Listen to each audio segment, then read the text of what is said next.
Hello guys, welcome to you. In this video, we are going to see how to download and install Google Store in a Windows 11 PC or laptop.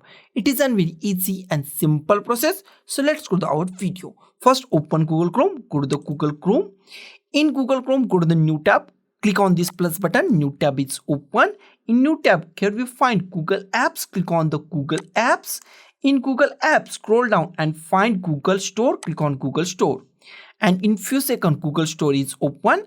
After that, in a Google Chrome, we find three dots at the top. At the top, we find three dots. Click on these three dots. Scroll down and go to the save and share. Go to the save and share. Here we find create a shortcut. Click on create a shortcut.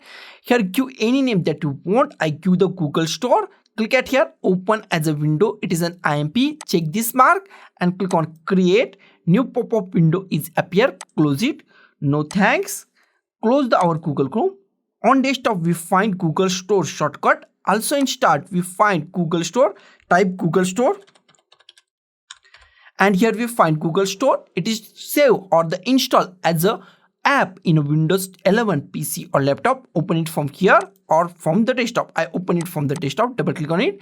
And here we find Google Store open as an app in a Windows 11 PC or laptop. So guys, thank you for watching this video. Don't forget to like, share, comment on this video, and don't forget to subscribe the channel. Thank you guys.